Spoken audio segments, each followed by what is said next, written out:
Back then, when I made the video of how the doctor was a female, and the people in the media are making fun of the people who are pissed that the doctor is a female, I criticized the idea of people celebrating the fact that certain characters who have an established identity are now in a different identity. I don't think it's something that deserves celebration, but I want to touch in the backlash a little bit because I find a couple of old but still tasty juices that are still relevant. There was a little bit of research on a site called Brandwatch that I found a couple of moments during the time the video was released. The research found out that people are actually not pissed that the doctor is a female. The media just loves to cherry pick a couple of pissed off internet users and use them to represent the majority, which is basically Ghostbusters 2016 all over again. Are we going to talk about that again?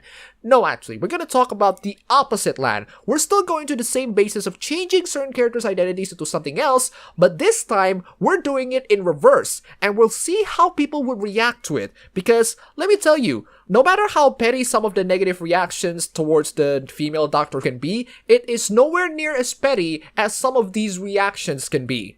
And since we're doing it in reverse, a female character will be a male character, a non-white character will be white, a gay character will be straight, and trans characters will be cis. Bad examples to the last two, but that's what these people actually believe in. Bring all of your complaints to this article, video link below. And thus, after hearing that very premise, the same people who laughed in tears of joy at first, knowing that the entertainment industry senpai finally noticed them, they then cried that they're not noticed, and industry senpai went back to straight make default cis white male. Pick and choose. I'll show you a couple of examples of these people projecting themselves to the point where it's horrific. Now, I did touch this in my last video, but I barely scraped into the surface. Thankfully, with this new event that happened a couple of days ago that I did very drunkish stream on, we can finally scrape into the surface and get deeper into the bottom of the rabbit hole. Where to even begin with the situation? Well, let's give into proper context.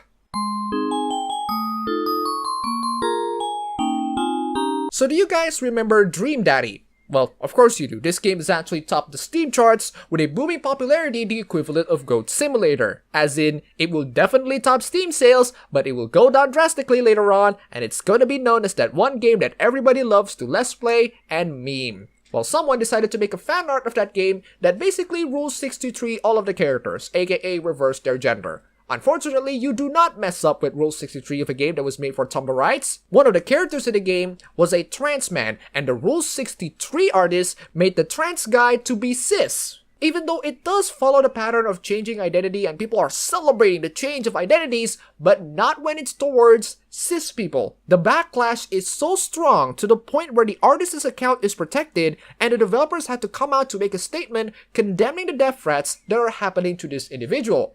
I don't even know where to begin with this entire incident because this incident has exposed one of the biggest and even deadliest projections and hypocrisies that I have ever seen on this planet. I genuinely do want to know what in the name of God has led people to send death threats over an artist who made a Rule 63 fan art. Is it genuinely because of transphobia? If it's transphobia, how is the artist being transphobic? If there is legitimate criticisms to be had towards the artist, are these death threats absolutely warranted? Can I at least understand why people would send these death threats? But you know what? I know death threats can be used as a way to stifle discussion, so let's examine the actual criticisms themselves. Let's begin with the small things, and then we move on to the bigger things.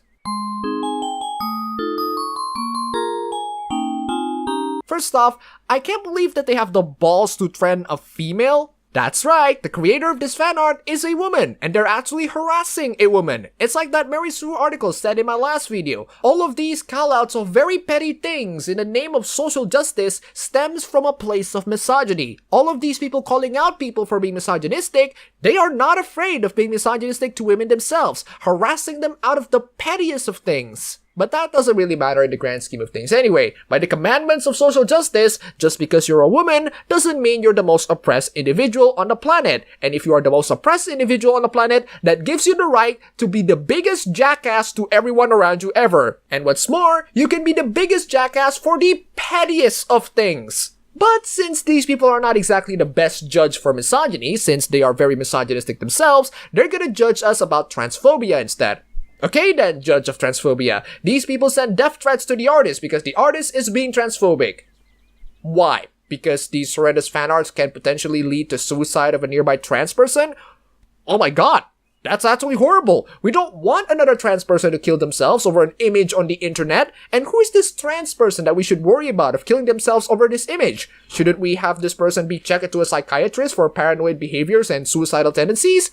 No, we can prevent the nearby suicidal trans from killing themselves by removing one transphobic fan art after another. We can do this, internet! We can do this! And the one way for us to remove said transphobic fan art is to friend the death of the artist. So it's good that we protected the lives of one, but fuck the life of the other person. They're not important. Who the hell are they? Someone who just want to have fun? We can't have that. Fun is transphobic, and that can kill trans people. Don't you know that? Don't you know that the art that you make can make people so insecure they're going to kill themselves? So as you can see, these people aren't really the best judge for transphobia either, because they're gonna use the anxieties, paranoia, and suicidal tendencies that are common for trans people as a weapon to justify their incredibly petty requests. Trans people have issues, I get that. But if their issues have to be extended into the anxieties caused by people's fan arts, I'm gonna let Michael Jordan to explain this. Stop it. Get some help. McDonald's wants you to give yourself a chance to find out all the wonderful things you really can be. And so do I.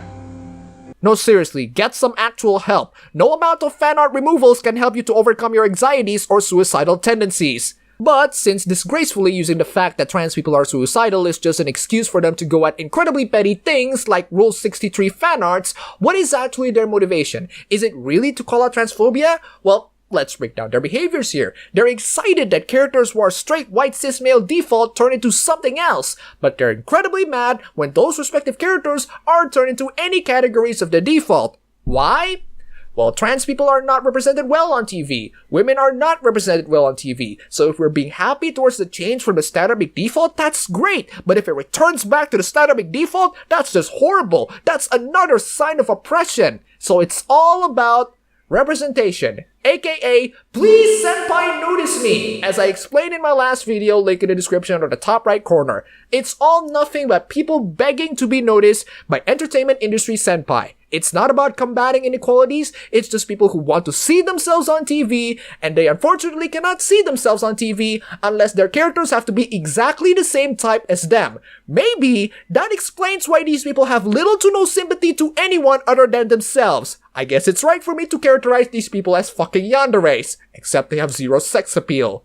But honestly, that's just one answer. I genuinely really want to know what's in the head of all of these Tumblrites when they decided to send death threats over this female artist. A misogynistic thing to do. But then again, just because you're a woman doesn't mean you're the most oppressed. You have the right to be misogynistic towards a woman if you're trans, because trans people are more oppressed, and therefore giving them the right to act like entitled jackass that cry over petty things. But then again, that's just one answer. Maybe we can figure out why they're angry by actually looking at some of their comments.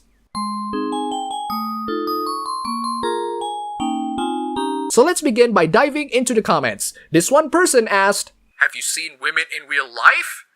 Implying that the women that are being drawn in there are not realistic. Some of you who noticed this tweet in my last stream might already know the strength of the burn that the artist gave the moment she revealed that she's a woman.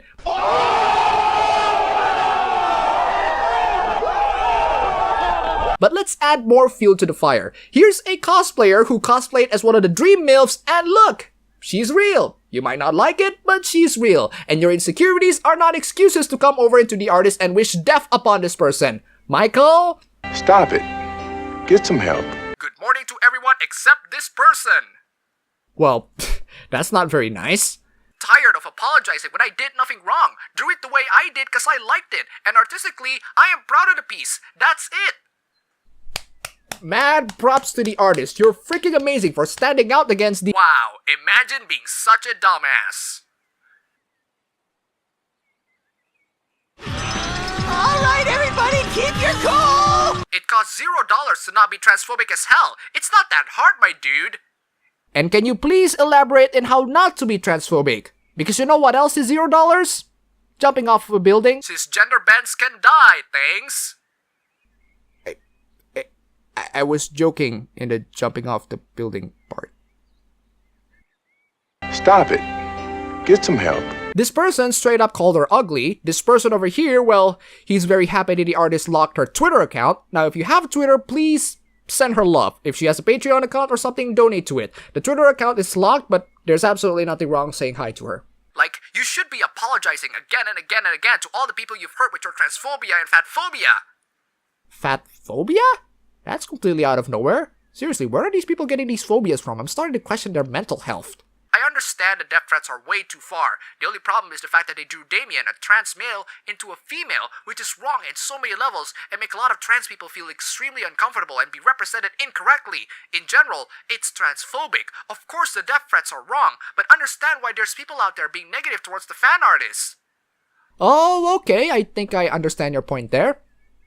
Actually, no, I still don't understand. I still don't understand how it's transphobic because it's just a label that you slap. And I don't know how it made trans people extremely uncomfortable. How? How can a fan art cause a trans people to feel uncomfortable? If that's how fragile they are, then why don't they seek help instead? You're making it as if they're borderline suicidal or they're in need of a psychiatrist. I'm sorry, but if death threats are wrong, there is no but. I didn't word it correctly, but what I meant to say is that the reason why there are negative comments in the first place, like delete this or why would you draw this and stuff, is because of the transphobia in the art. Let me ask you, do the artists really hate trans people just because she drew that art? How is this able to damage the psyche of trans people? How fragile are trans people? And why do these people still stay on the internet if mere images like these can put them into suicide? Shouldn't they be seeking psychiatric help? You're making it as if trans people are weaklings, which are not true because I've followed a couple of trans people that are awesome people, that have more guts than any of these Tumblrites. So if trans people can get hurt by the virtue that they're looking at images of cis people, and these harms can cause them to go suicidal, then why stay on the internet? Why keep torturing yourself? I really don't get where these people are coming from. He's a fictional character, and this is a what-if situation. Stop attacking artists for making art. Thank you. They made a character trans cis, so no. Well, that's it, guys. We're going to the $0 solution of jumping off a fucking building. And just recently during this debacle, I found this interesting Twitter poll that I retweeted. The question is simple. Are gender bends or cis swaps transphobic? Well, there are 8,769 votes, and out of all of those, the trans community seems to be split, which brings me faith to half of the trans people. 21% are trans and said yes, 18% are trans and said no. Then about almost half of them are cis people and they also said no. Maybe because those horrendous cis people don't understand what trans people went through, those awful, awful times they spent on the internet looking at fan arts that will cause them to grab a nearby knife and slash their arms or something. But seriously though, I still don't know what constitutes as transphobia. I still don't understand the effect of transphobia and whether or not it leads to suicide. And if that is the case, then why even bother putting yourself on the internet whinging about a fan art? You could have spent that time actually helping trans people who are suicidal, but nope, you need to make the struggle of trans people to be reduced into fan arts. I feel a little insulted by that notion, and I'm not even trans. And those are just some of the responses. So far, none of the reasonings warrant any negative response, nor do they warrant any death threats. If you still think that I'm leaving something out, feel free to explain to me. I still don't get it. I really don't. And speaking of things that I don't get,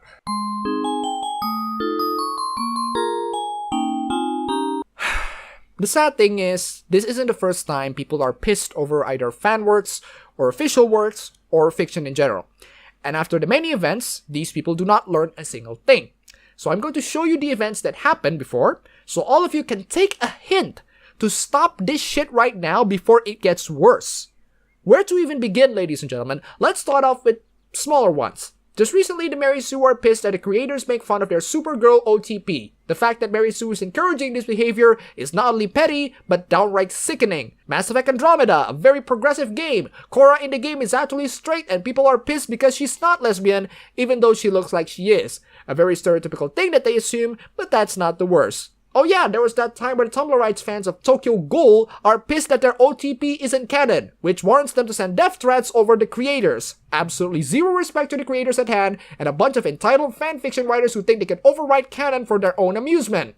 Ah, but those pissed off fans are not going to limit themselves in pairings or fan arts or OTPs. They're also going to go after cosplays too. Just last year, there was a Korean cosplayer who cosplayed beautifully as Sombra. She got harassed and be told that she was being racist because she wears brown face. There was an artist who worked at Nintendo by the name of Takeuchi who drew Vivian James. He got lots of backlash from people who are pissed that he drew Vivian James, who is a mascot from a movement for ethical journalism, Gamergate, that people misrepresented as a hate movement. And let's not forget the fans of Sherlock getting real pissed off that Sherlock and Watson aren't completely together, even though they technically are in the end of season 4. And you think we're done with the craziness yet? Oh boy, we're not done. Enter Steven Universe, one of the most progressive shows that have the most toxic fandoms that I've ever seen in my entire life. We have Rebecca Sugar, one of the creators of Steven Universe, apologizing for racism for some parts in the art book. I honestly don't get why this should be a big issue. I don't even know why she should apologize. Seriously, the hell is wrong with this? A Steven Universe artist quits Twitter over fan harassment because she drew, wait for it, a freaking ship of one of the characters. 2 years ago, the netizens of Tumblr decided to attack a Japanese artist for recreating a black character with white skin. One of the worst examples of entitled Tumblrites surprisingly does not come from Steven Universe. It actually came from Voltron. A fan of Voltron straight up blackmailed the creators with spoiler content thanks to free tour from the studio, and that blackmail requirement is to, I'm not kidding here, make his ship canon. And to up the criminality scale, let's add murder into the mix. Let's keep harassing this Tumblr artist who drew one of the characters slightly thin to the point where she almost killed herself. No, I'm not kidding, that actually happened. And all of that because of stupid freaking fan arts. So what do we learn? These people can only complain and complain and complain, and their justifications in complaining are always so bizarre and incredibly baffling that it's very difficult for anyone to understand. There's no possible way you can cave into the demands of these people. No matter how many times you apologize, no matter how many times you try to please them, no matter how many times you try to understand them, they will always complain. They will always complicate things, and sooner or later, they'll probably commit crimes. And to all of the artists or creators who are suffering from these people, do not cave into their demands. Do not apologize to them. Don't please them. I understand if you're gonna lock your account so that you don't have to deal with the backlash, but the last thing that you should do is to apologize to them, because they will never ever apologize to you. That's how they gain power. They don't deserve your apology. They are extremely entitled to have senpais to notice them. They work exactly like yaneres, except with zero sex appeal. And most importantly, they will never ever be pleased. So do yourself a favor and don't please these people. I'm going to conclude this video by summing things up. For all of those talk about fragile masculinity and how straight white men are so fragile after they see their characters change into someone else that's not them, it reeks so much of projection. Because when it happens to these people, to their favorite characters, that's not okay. It's so not okay to the point where calling out for the deaths of these people are perfectly acceptable, and either blackmailing or making them to almost commit suicide are acceptable methods of making sure that your desires are pleased. By the time you do those two things in the end, you're beyond it just whiny bitches at Tumblr. You're scum. You're unforgivable scum. That's all I can say. I know I'll probably make it sound like ships are serious business, but when we're dealing with these people, it can be. Because I don't want the next artist or creator to quit their jobs, or someone committing crime or committing suicide. In this time and age, there's so serious business, people's jobs and lives are at stake. So to all of these people, you're going to laugh by the time the next straight white male turns into a black trans lesbian or something, but when it was done to you, you throw a hissy fit to the point where crimes can be committed and people can die. Both of us may be outraged over silly things, but none of us will take the effort to wish death upon creators or artists or authors, etc. And by that time happens, just so you know, zero fucking sympathy from me. And we'll end this video with one of the most disturbing tweets that I've seen in a while. One of the reasons fandom and fan culture are so important is that they're a primary way that young people learn system thinking. You are here, and you're an idiot. Before we end this video, huge thanks to DeadRise4 number 1, Dante Turner, and Neptunia fan for the pledges on Patreon. You guys are fantastic. That's all for the video today. If you like this, you can go ahead, click the like button, and subscribe for more. If you wish, you can support me on Patreon. Thanks for watching.